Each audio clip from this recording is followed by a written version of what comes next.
Começa agora um programa que traz tudo sobre o livro mais lido em todos os tempos. Apresentamos O Som do Livro.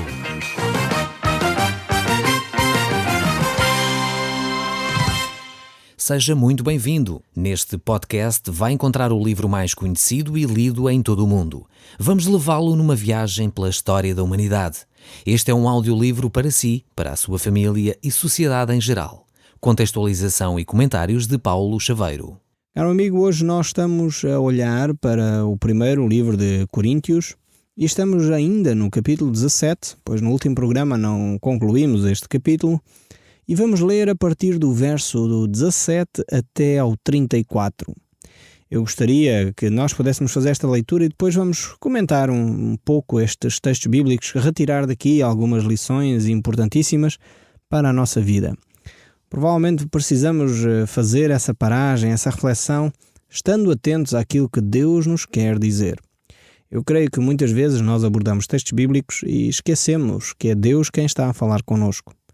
E às vezes ficamos a pensar em raciocínios e em coisas humanas que são interessantes, mas necessitamos realmente olhar para aquilo que é a vontade de Deus e aquilo que são os princípios de Deus para nós.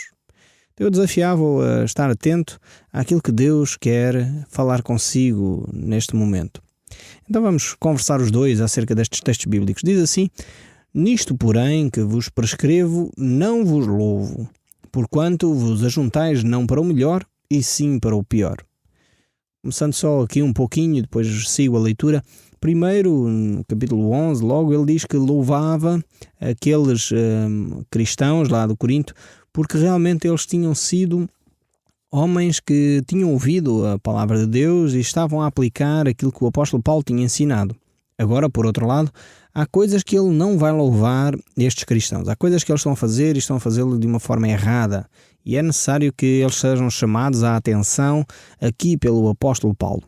Então o verso 18 prossegue: porque antes de tudo estou informado haver divisões entre vós quando vos reunis na igreja. E eu, em parte, o creio, porque até mesmo importa que haja partidos entre vós para que também os aprovados se tornem conhecidos em vosso meio.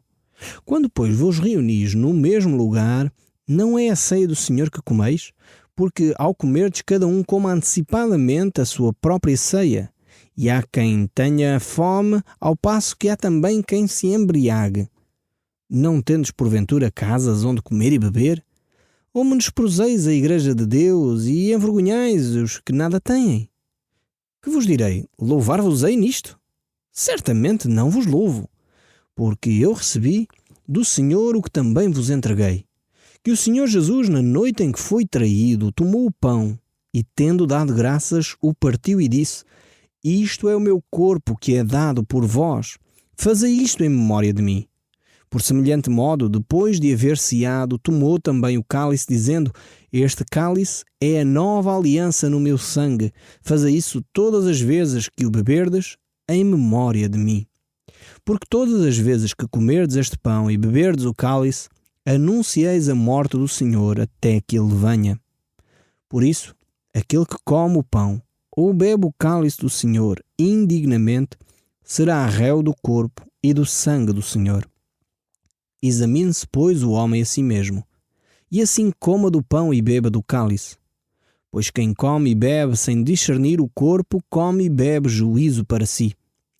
Eis a razão porque há entre vós muitos fracos e doentes, e não poucos que dormem. Porque se nós julgássemos a nós mesmos, não seríamos julgados. Mas quando julgamos, somos disciplinados pelo Senhor, para não sermos condenados com o mundo. Assim, pois, irmãos meus, quando vos reunis para comer, esperai uns pelos outros. Se alguém tem fome, coma em casa, a fim de não vos reunirdes para juízo. Quanto às demais coisas, eu as ordenarei quando for ter convosco. Nós aqui encontramos muitas pedras preciosas neste texto bíblico. É realmente um texto bíblico extremamente rico e há muitos comentaristas que falam acerca deste texto bíblico, há muitas coisas que já foram escritas sobre ele e por isso mesmo torna-se às vezes difícil de guardar aqui aquilo que é essencial ser dito sobre este texto bíblico. Eu vou tentar fazer esse exercício de ficar por aquilo que é o mais importante, o mais adequado para ser dito aqui e estarmos aqui neste tempo que vamos passar juntos. Então alguém terá dito um dia que a ceia do Senhor tem para o crente vários significados. E realmente ele o tem. Por exemplo, ele é símbolo da unidade cristã. É também a confissão de que tudo devemos à morte de Cristo. É também uma confissão do nosso interesse pessoal para com Cristo. E também é um símbolo de que esperamos a volta de Jesus. Então, a ceia do Senhor tem todos estes significados, tem toda esta carga simbólica em torno dela. E, no fundo, esta ceia do Senhor manifesta a nossa identificação profunda com Jesus Cristo. É aquilo que eu sou em Cristo Jesus que se torna visível quando eu tomo o pão e bebo o cálice. A ceia do Senhor é, em primeiro lugar, como começámos por dizer, símbolo dessa unidade cristã. Eu gostaria de falar um pouquinho acerca desta ideia. Não se pode apontar talvez um melhor vínculo da união do povo de Deus do que realmente quando os cristãos se juntam para tomar a ceia. E esta ceia é tomada com o pão e o vinho. Eu sei que em algumas comunidades cristãs esta prática não é assim realizada. Em algumas comunidades, os fiéis só tomam o pão, o símbolo, mas na realidade Jesus estabeleceu os dois elementos.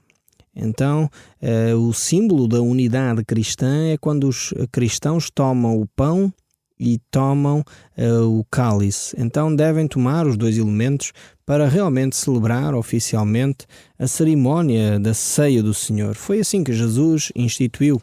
Não sei se na sua comunidade é hábito você tomar o pão e o cálice, mas se não é, possa fazer uma reflexão em torno disso. Por que razão não é?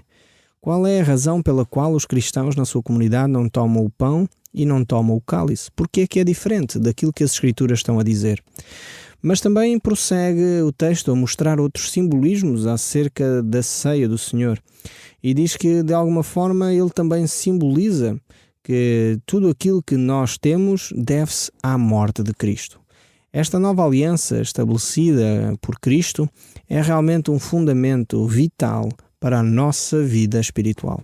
Jesus Cristo quis lembrar-nos que ao Ele subir à cruz foi um preço muito alto que Ele pagou para nós podermos ter liberdade, para nós podermos ter o perdão dos nossos pecados, para nós podermos dizer que é pela fé, exclusivamente no ato de Cristo, que nós temos vida eterna. Não nos custou a nós, mas custou um grande preço a Deus. Foi o sangue de Jesus Cristo, o preço que realmente Ele pagou para que nós pudéssemos ter vida e vida em abundância.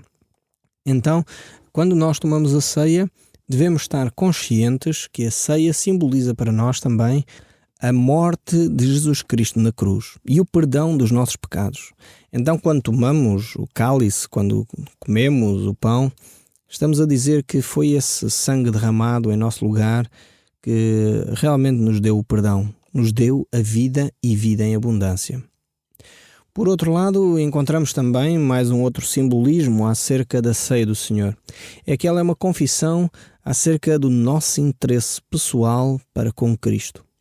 Cada cristão toma aqueles símbolos sagrados como realmente um ato de fé, como um ato de compreensão da nossa relação com Deus. Manifesta através desse ato muito concreto o amor que temos a Cristo e o amor que Cristo tem para conosco, que o provou na sua própria morte. Cristo é realmente o elemento fundamental da nossa fé. E é a sua morte e a ressurreição que nos faz ter essa relação especial com Deus. Por isso, nada mais deve ser colocado como intermediário entre nós e Deus. Por outro lado, ainda a ceia é uma confissão de que nós esperamos a volta de Cristo. Então, ela tem toda esta carga simbólica. É realmente estes aspectos todos que dão à ceia um valor tão vital para nós cristãos podermos praticar. A ceia é um serviço que nos mostra realmente que Cristo um dia vai voltar. E é por isso que a palavra de Deus nos mostra que nós tomamos a ceia até de novo estarmos com Jesus. É um símbolo que o próprio Jesus estabeleceu, dizendo isso mesmo, que não voltaria a tomar até de novo se reunir com os seus filhos, com os cristãos, com aqueles que são parte da igreja. Por isso mesmo, esta ceia é essa carga simbólica quando tomamos o pão, quando tomamos o cálice, e dessa forma celebramos a Cristo, celebramos a vida, celebramos a unidade da igreja, celebramos a vinda de Cristo, e por isso mesmo é importantíssimo nós tomarmos o pão e o cálice, os dois elementos conjuntamente. O apóstolo Paulo fala ainda sobre o que estava a ocupar a mente dos crentes em Corinto, que eles revelam uma grande falta de espiritualidade. Eles não percebiam estes elementos, não percebiam a importância espiritual de tomar o pão, de tomar o cálice. Por isso mesmo, ele diz que no verso 27 e 28, por isso aquele que come o pão e bebe o cálice do Senhor indignamente será réu do corpo e do sangue do Senhor.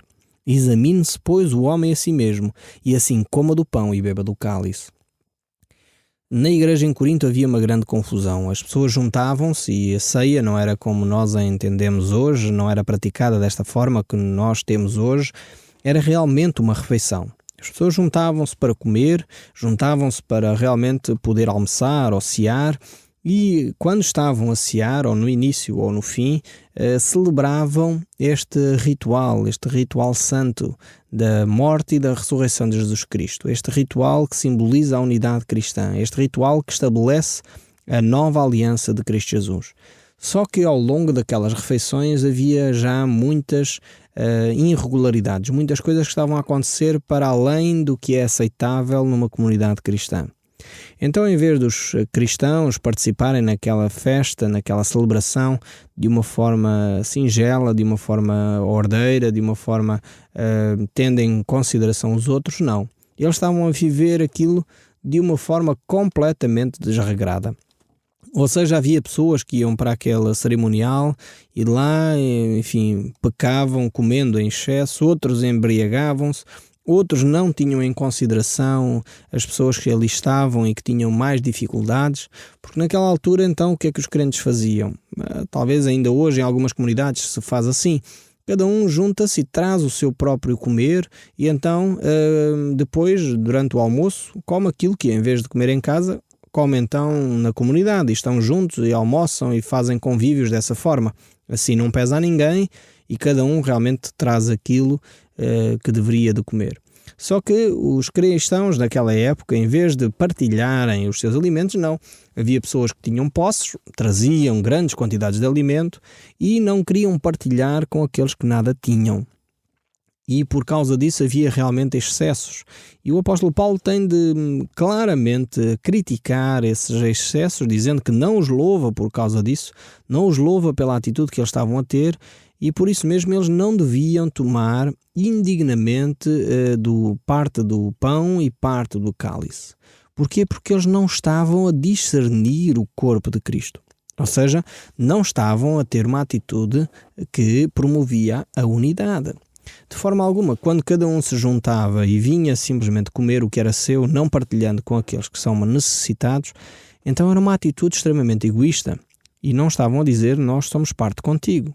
É a mesma coisa, e o apóstolo Paulo em algumas circunstâncias dá este exemplo, ele vai dá-lo um pouco mais à frente, nos capítulos seguintes, que nós somos um corpo, e um corpo funciona de uma forma harmoniosa. Quando não é assim, normalmente cria uma doença.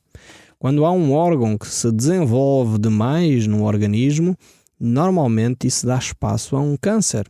E é necessário tratar essa anomalia do corpo. Quando determinadas células do corpo se desenvolvem em demasia, então isso cria um problema na harmonia do corpo e cria uma doença que é capaz de levar até à destruição do próprio corpo. Por isso mesmo é que o apóstolo Paulo desafia aqueles cristãos ali a discernirem o corpo de Cristo, a perceberem o que é realmente a igreja. Por isso mesmo ele exorta-os, examine-se o homem a si mesmo. Faça cada um uma avaliação adequada do seu comportamento. Verifique realmente se está a participar na ceia com a intenção de promover a unidade, com a intenção de glorificar a Deus, com a intenção de manifestar amor para com o próximo, com a intenção de edificar, com a intenção de declarar a vinda de Cristo, se está realmente a pensar dessa forma quando toma a ceia do Senhor. O apóstolo Paulo tinha essa necessidade de corrigir estes abusos dentro da igreja. E realmente ele procura quase abolir esta forma de celebrar a ceia. Por isso mesmo ele diz, cada um então coma em casa, cada um então faça a refeição em casa e não venha cometer esses excessos quando estão juntos. No entanto, essas práticas erradas não devem fazer com que os cristãos deixem de participar na ceia do Senhor. Têm de corrigir as práticas erradas. Em vez de deixar de se envolver na ceia, eles realmente têm que mudar de comportamento, mudar de atitude e começar a considerar o outro, ter preocupação para com aqueles que são mais carenciados. Muitas vezes, em algumas comunidades cristãs, tomaram-se medidas no sentido de limitar a ceia por causa dos excessos também. Talvez em algumas igrejas deixaram de se dar o cálice à comunidade, aos cristãos, por causa, se calhar, de alguns excessos. Mas não está correto fazer isso. Não está correto limitar a ação ou o acesso ao cálice, ao pão dos cristãos quando eles estão a celebrar a ceia. Pois não encontramos isso em lado nenhum nas Escrituras. Talvez em algumas comunidades deixaram de praticar com regularidade a comunhão, o elemento da ceia do Senhor, com receio também de excessos. Mas também não está correto isso. É necessário que os excessos sejam corrigidos, sejam contrariados, mas aquilo que é correto aos olhos de Deus deve permanecer, deve ficar, deve ser desenvolvido até. Então o apóstolo Paulo está aqui a tentar corrigir estes erros na igreja de Corinto e ao mesmo tempo dar princípios sobre a forma como a ceia do Senhor deve ser desenvolvida. Eles necessitavam de disciplina, eles precisavam realmente de ser corrigidos nesta sua prática e por isso mesmo ele exorta constantemente: examine-se, pois, o homem a si mesmo, e assim coma do pão e beba do cálice. Este exame que nós deveríamos fazer de uma forma íntima, de uma forma pessoal, deve conduzir os cristãos a uma libertação. Ou seja, quando nós verificamos que estamos em pecado, devemos então confessar esse pecado e não permanecer nele. Se esse exame que nós fazemos antes de tomar a ceia, seja feito em casa ou seja feito quando estamos no culto para participar na ceia, nós verificamos que há um pecado na nossa vida, devemos então confessar esse pecado, devemos abandoná-lo, para que dessa forma nós possamos então livremente participar nessa ceia, podermos assim participar dessa comunhão com Cristo. Quando Jesus estava no nosso meio, ele desafiou os cristãos daquela época, podemos dizer assim, a pensarem um pouco sobre a sua adoração. E ele disse: se alguém vai adorar a Deus e se lembra que tem alguma coisa contra o irmão, deixa ali a sua adoração, vá-se reconciliar primeiro e depois volte e adore. No fundo é o mesmo princípio que o apóstolo Paulo está aqui a dizer. Examine-se, pois, o homem a si mesmo, e assim coma do pão e beba do cálice. Ou seja, se a pessoa nesse exame reconhece que tem uma falha, reconhece que tem um erro, trata desse erro, confesse, abandone o seu pecado e então restabeleça a sua comunhão com Deus, participando assim nesta festa. A ceia do Senhor era realmente uma festa de libertação. Jesus Cristo celebrou-a com os discípulos dentro do conceito da Páscoa e realmente foi nesse ambiente familiar em que Jesus estava com os 12 apóstolos que ele celebrou esta cerimónia. E esta cerimónia era uma cerimónia de festa, de alegria. Era uma cerimónia que apontava uma nova aliança em Cristo Jesus. Uma aliança que já não se regia mais pelas regras da lei, mas era uma aliança que se baseava no amor de Deus para conosco e no amor de cada um de nós para com Deus. Ou seja, as regras deste contrato, desta aliança, foram alteradas. Ou seja, basicamente Deus apela para cada um de nós que nós possamos confiar nele. E ao confiar nele, ele vai fazer a sua parte neste processo. Aliás, ele já fez. Por isso mesmo, Jesus, quando estava na cruz, ele disse: tudo está feito, tudo está consumado, tudo está pago. E era com essa ideia em mente que Deus realmente estabeleceu esta nova aliança. Uma aliança estabelecida na graça, num favor imerecido, onde você e eu não tínhamos direito de reclamar, onde você e eu não tínhamos direito de receber, mas por causa da bondade de Deus, Deus estendeu a sua mão e tocou a nossa vida. Precisamos nós de, pela fé, aceitar esse presente que Deus nos quer dar. E para isso, precisamos de ouvir as palavras sábias do apóstolo Paulo que nos diz: examina-te a ti próprio. Verifica se há alguma coisa que não está em ordem com Deus. E se você, neste momento, que está talvez a fazer esse exame, chega a esta conclusão, que a sua vida não está em ordem com Deus, depois de se examinar, percebe que a sua vida não corresponde àquilo que Deus desejaria, e realmente você tem vivido uma vida angustiada, uma vida abatida e desanimada por causa disso. Tem vivido de costas voltadas para Deus e percebe agora que poderia mudar isso, então está na hora de entregar a sua vida a Cristo. E aceite esse presente da vida eterna que Deus lhe confia neste momento, pois Cristo Jesus na cruz pagou o preço para que você pudesse receber este presente agora mesmo. Se você desejar, faça uma oração a Deus dizendo: Senhor, eu entrego a minha vida, eu reconheço o meu pecado e de hoje em diante eu quero te seguir. O Som do Livro, uma produção da Rádio Transmundial de Portugal.